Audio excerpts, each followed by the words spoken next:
Hello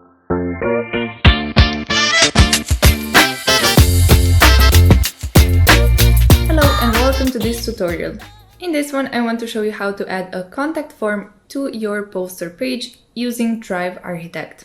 With the help of this element, you will be able to give your visitors a very easy way for them to contact you. Let's get straight into it. In order to add a contact form to your page, you will first have to click on the plus sign from the right sidebar, and so opening the list of all the available elements. Then you can either scroll down to look for the contact form element, or you can start typing its name in the search bar. Once you find the element, grab it and drag and drop it on the editor wherever you want it to be placed. Like so.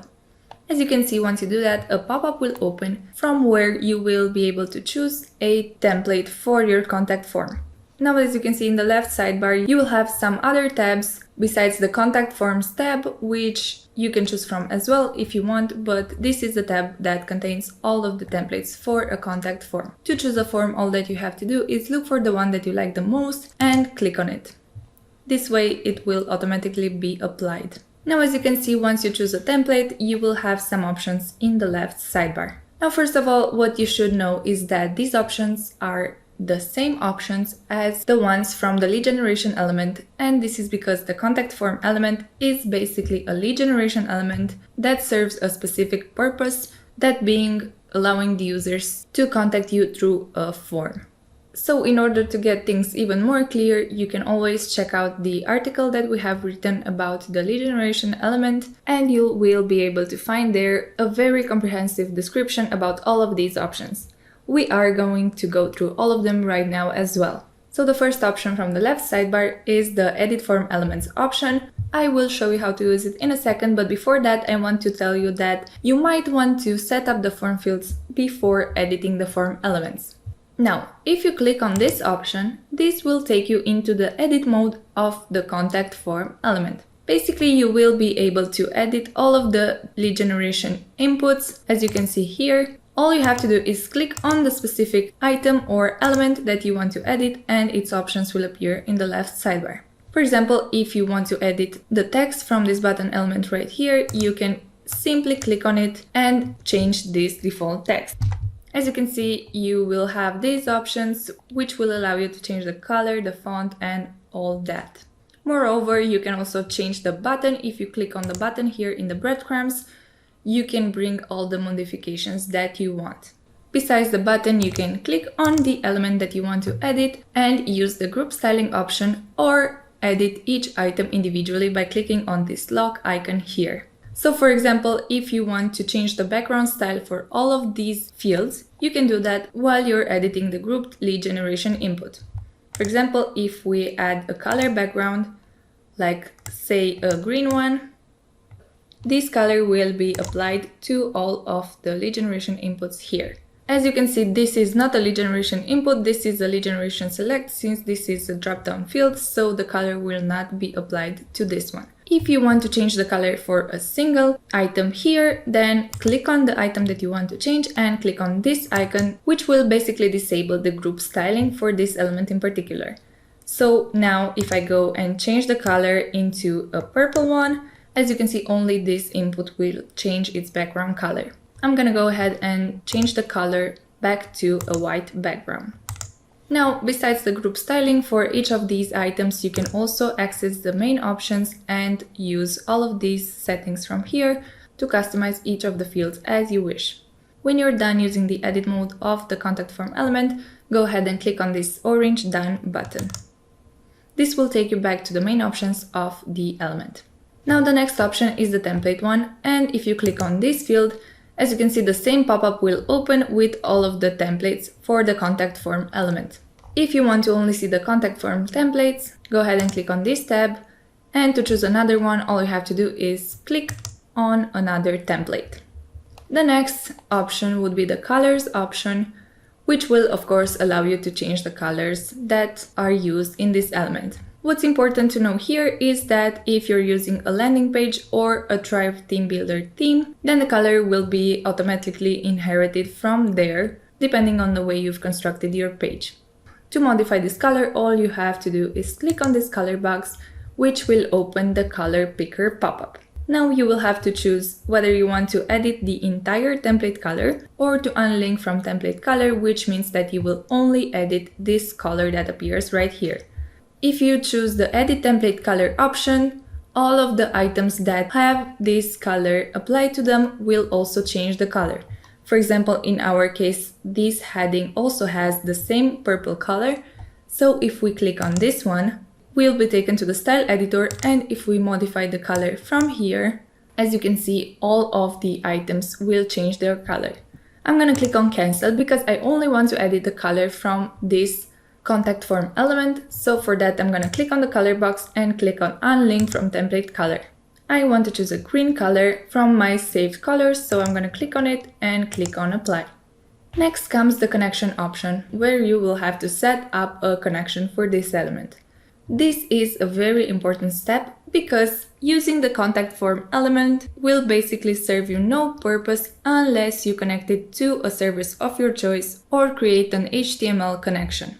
If you do not do this, then when people fill in their information into the contact form from your site, that information will get lost. Therefore, you have two main options here. You can either connect the contact form to a service via an API connection, or you can create an HTML code connection.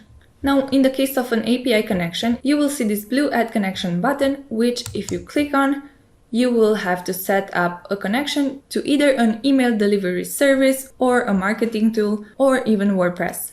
If you click on this field here, a list will open with all the available integrations. We do have a list with all of the available integrations as well as tutorials on how to set up each of them. So please check that out if you're looking to connect your contact form to a specific integration that you do not see here or that you're not sure how to set up.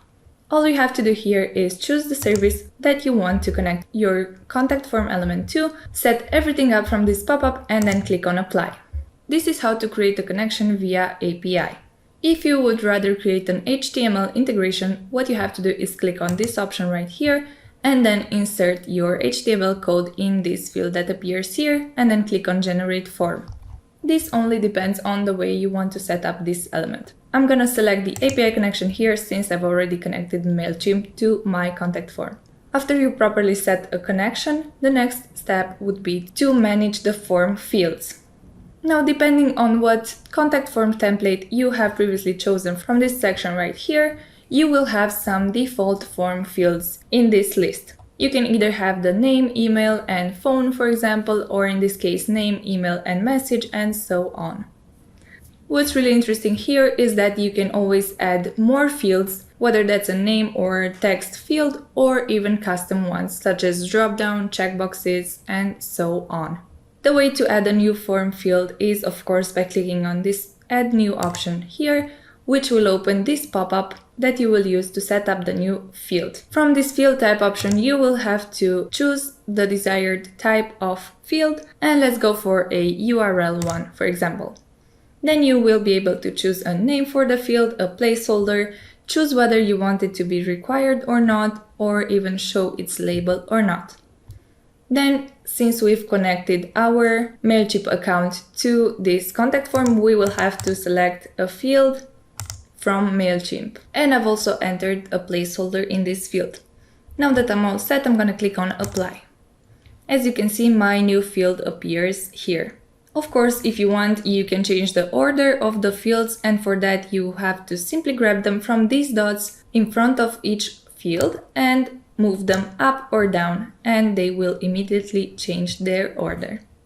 Now, for more information about all of the other custom field types, please check out the article we have written about it, because we've described the way to set up each of them and how to customize them as well. Another thing you can do is to edit an already existing field, and for that all you have to do is look for the field that you want to edit and click on this pencil icon here.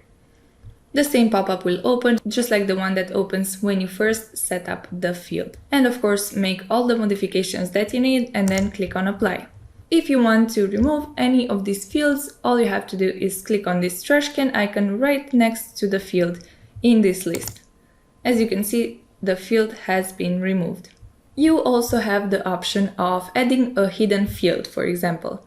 And for that, what you have to do is click on Add New, and from the Field Type section, choose the hidden type.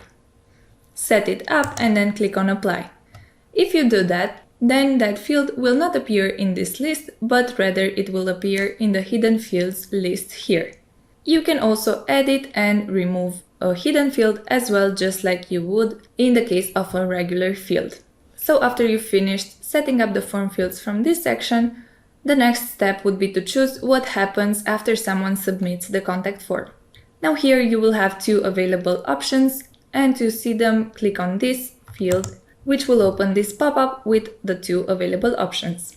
The first one would be to redirect the users to a custom URL, which if you click on Apply, you will be able to enter the URL in this field that appears below it. So let's say someone submitted their form to your site, you can redirect them to a page saying, "Thank you for submitting the form, please feel free to check out other pages or posts from our site." This is just an example, but you can set whatever target URL you want here.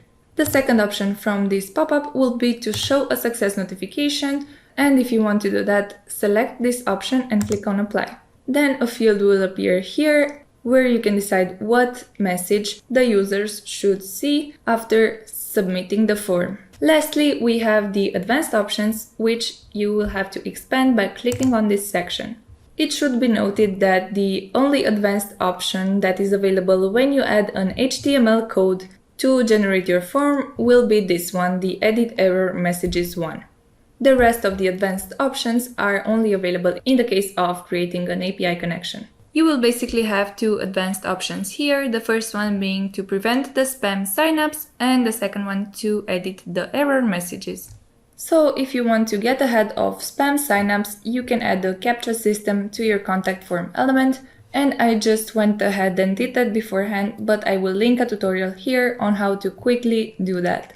Then if you want to activate the spam prevention system, click on this switch button here, and you will be able to select a theme, a type, and a size for this item. Also from the advanced options, you will be able to edit the error messages that your users might get in different situations, and for that click on this option, and from this pop-up that opens, go ahead and change the messages that you want to be changed. These are the default ones, but feel free to modify them as you wish. There is also another option of adding an additional error message, which is the one that would appear in case the sign-up fails.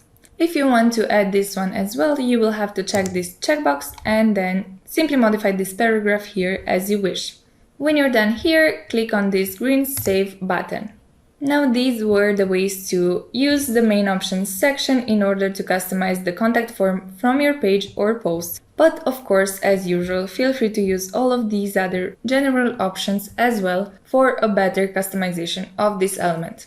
I really hope this tutorial was helpful for you, and don't forget to check out all of our other tutorials and articles if you need more information about various Thrive Architect elements.